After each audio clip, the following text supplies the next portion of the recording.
नमस्कार. मी सौ सारिका तेलवणे वारंगे. माझ्या यूट्यूब चॅनलमध्ये आपलं मनपूर्वक स्वागत आहे. आज महाशिवरात्री. आपणा सर्वांनाच माहिती आहे की महाशिवरात्रीचा आपल्या हिंदू संस्कृतीमध्ये खूप मोठं स्थान आहे आणि त्याला मानलं जातं. प्रत्येकजण आजच्या दिवसाला निरंकार उपवास करतं आणि शिवाची पूजा करतं.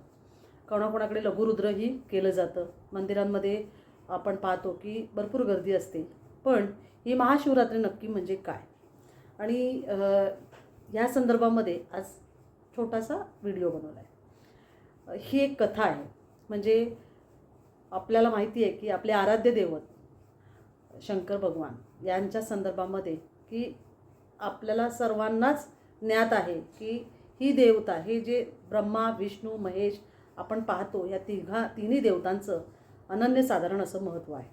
पण आज महाशिवरात्री ही का मनवली जाते तर त्याबद्दल आपल्याला माहिती आहे की या दिवसाचं अनेक कथा आहेत, पौराणिक कथा आहेत.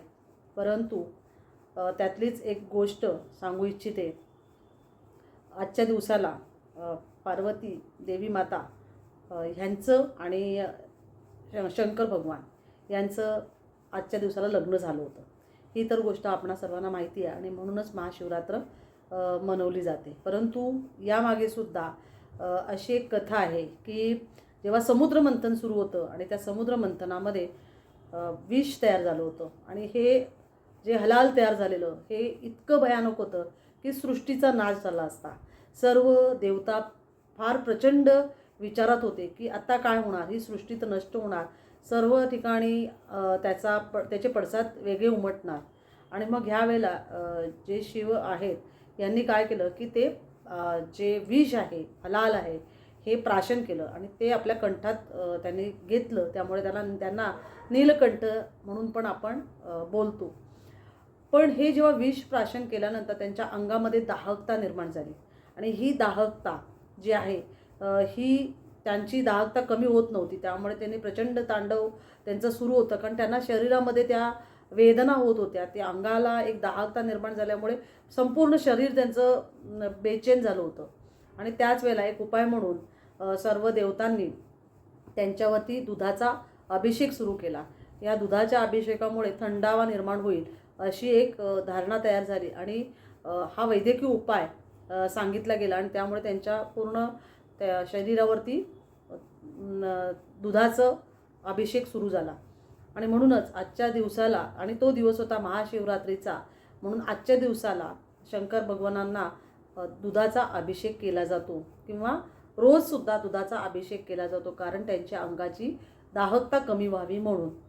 दुसरं असं की ज्या वेळेला हे त्यांनी विष प्राशन केलं त्यावेळेला त्यांना जो त्रास होत होता त्यावेळेला त्यांना झोपू द्यायचं नाही अशी एक सूचना आली आणि त्यामुळे रात्री पूर्ण रात्रभर जागरण करण्यात आलं, कीर्तन भजन, जेणेकरून त्यांना निद्रा लागू नये, ते जागे राहावे. आणि म्हणून सर्व देवतांनी भजन वगैरे सुरू केलं आणि पूर्ण अखंड रात्र त्यांनी नामस्मरण करत, घोषणा करत, गजर करत, कीर्तन करत त्यांना जागृत ठेवलं. आणि मग त्यामुळे ह्या दिवसाला पूर्ण दिवसभर रात्र कीर्तन भजन केली जातात, लघुरुद्र घातलं जातं, थंडावा निर्माण होईल असे पदार्थ जे आहेत ते या शंकर भगवानांना त्यांच्या प्रतिमेला आपण ते अर्पण करतो आणि त्यांच्या अंगाची दाहकता कमी होते असा एक हे झालं. आणि मग ही प्रथा सुरू झाली. त्यानंतर तुम्हाला प्रथमतः तर शंकर भगवान जे आहेत यांची निर्मिती होण्याच्या अगोदर ब्रह्मा आणि विष्णू यांच्यामध्ये दोघांमध्ये वैमनस्य सुरू झालं. शंकर भगवान जेव्हा प्रकट झाले त्या अगोदर विष्णू म्हणाले की मी श्रेष्ठ आहे, तर ब्रह्मा म्हणतात मी श्रेष्ठ आहे. दोघांच्या वादावादामध्ये एक अखंड असा प्रकाश निर्माण झाला आणि हा अनंत प्रकाश जो निर्माण झाला त्याने अशी सूचना दिली की तुम्ही त्याची सुरुवात आणि अंत जो कोणी शोधून आणेल तो या जगातला श्रेष्ठ असं समजलं जाईल. मग त्यावेळेला विष्णू जे आहेत आपल्या वाहनाच्या सोबत ते पाताळात गेले आणि त्याचं सुरुवात शोधायला लागले.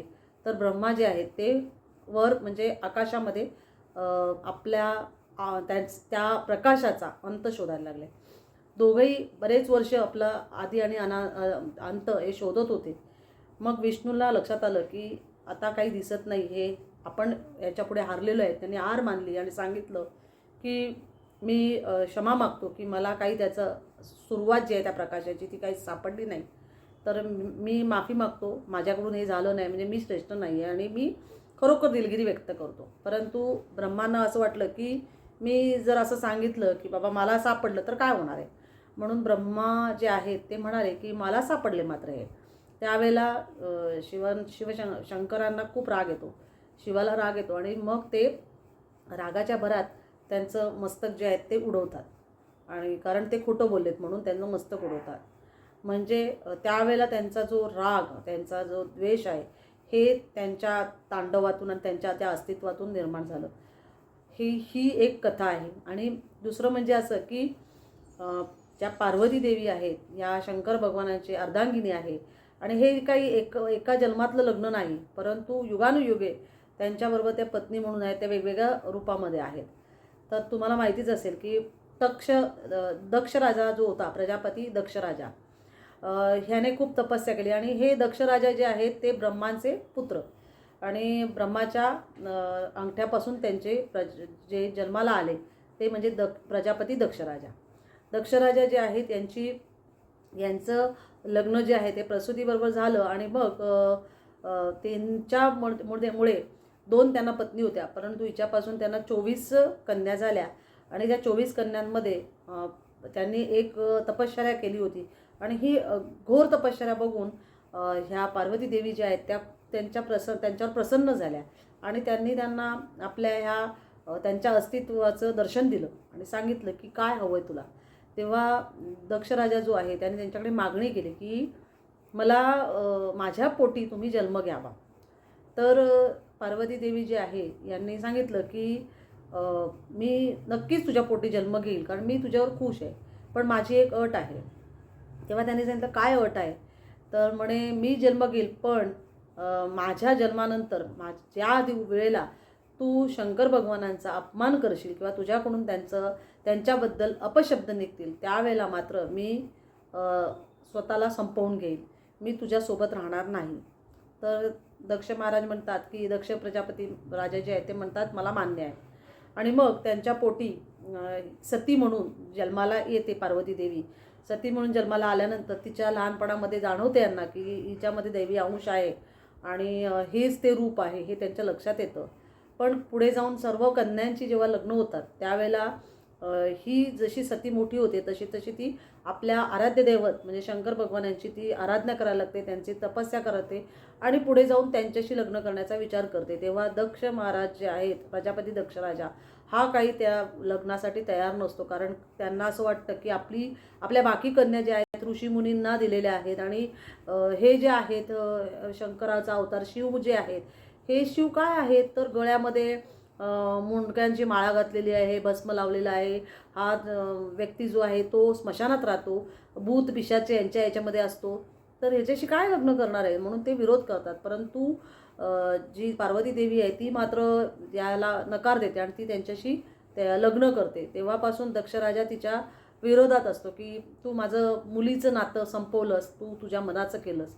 आणि मग एक वेळेला ते यज्ञ करायचं ठरवतात आणि यज्ञाच्या वेळेला आपल्या सर्व मुलींना आमंत्रण देतात, देवदेवतांना आमंत्रण देतात, परंतु आपला हा जावई शिवराजा आणि शिव महाराज शिवदेवता आणि आपली मुलगी सती जी आहे हिला मात्र ते आमंत्रित करत नाहीत.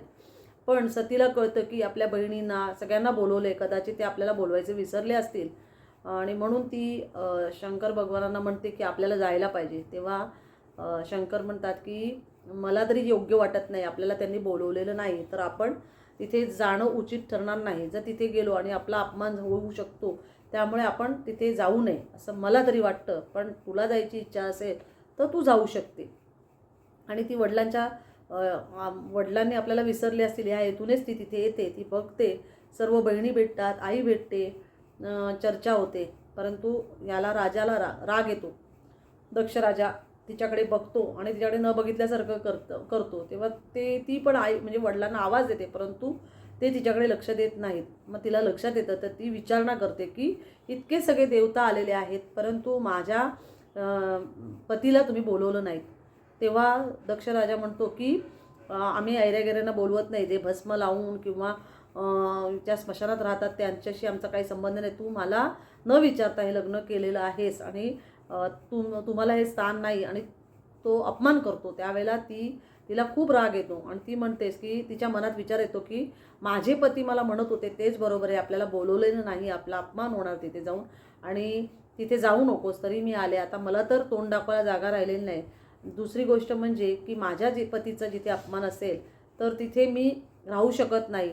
तर ती स्वतःला अग्नीला आवाज देते आणि ती सांगते की मला मात्र तुझ्या कुशीमध्ये घे. सर्व देवदेवता तिथे उभे राहतात की पार्वती देवी मात्र खूप तापलेले आहेत आणि खूप त्या रागाच्या भरात निर्णय घेत आहेत. त्यामुळे ते तिला थांबवण्याचा प्रयत्न करतात, परंतु सती मात्र थांबत नाही. ही सती जी आहे ही तिथे आपला जीव गमावते, पूर्ण भस्मसात होते. आणि मात्र शंकराला जेव्हा कळतं की असं असं झालं तेव्हा तो तांडव करतो आणि तो आपल्या तपश्चर्येला निघून जातो, घोर तपश्चर्या करतो. त्याच्यानंतर ही जी सती आहे ही हिमालयाच्या पोटी जन्म घेते पार्वती म्हणून, आणि मग ती आपल्या या देवतेसाठी प्रसन्न करावे म्हणून शिवाची आराधना करत राहते. शिवाला मिळवण्यासाठी खूप मोठी तपश्चर्या करते. शिव प्रसन्न होतात आणि तिची परीक्षा घेतात. त्यात ती यशस्वी ठरते आणि मग शिव त्याच्याशी लग्न करण्याचा निर्णय घेतात. परंतु ज्या वेळेला लग्न असतं त्यावेळेला मात्र हिमालय आणि त्याची पत्नी जेव्हा लग्नासाठी बघतात तर ते बघतात की आई बघते की अरे देवा, हे मुंडकं वगैरे घालून गळ्यामध्ये माळा अशा घातल्यात, भस्म लावले आणि भूत पिशाच्य घेऊन आलेले आहे, याच्याबरोबर मी काही मुलगी देणार नाही लग्नाला. आणि मग पार्वती म्हणते की त्यांना रिक्वेस्ट करते की त्यांना विनंती करते की भगवंता तुम्ही तुमच्या आपल्या नवरदेवताच्या रूपामध्ये यावं आणि मग माझ्याशी लग्न करावं. आणि शंकर भगवान त्या दृष्टीने येतात आणि दोघांचं लग्न होतं. आणि ही महाशिवरात्र जी आहे ही महाशिवरात्र आजच्या दिवसाला म्हणून साजरी केली जाते. कीर्तन होतात, भजन होतं, दिवसभर रात्रभर हे चालू असतं. हे महाशिवरात्रीचं हिंदू संस्कृतीमध्ये खूप मोठं महत्त्व आहे. आपल्या या संस्कृतीला आपण जपलं पाहिजे. आपल्या मुलांनासुद्धा या गोष्टी सांगणं खूप गरजेचं आहे. म्हणूनच हा एक छोटासा मी प्रयत्न केला आहे. तर माझी गोष्ट आवडल्यास मला लाईक, सबस्क्राईब आणि शेअर करायला विसरू नका. धन्यवाद.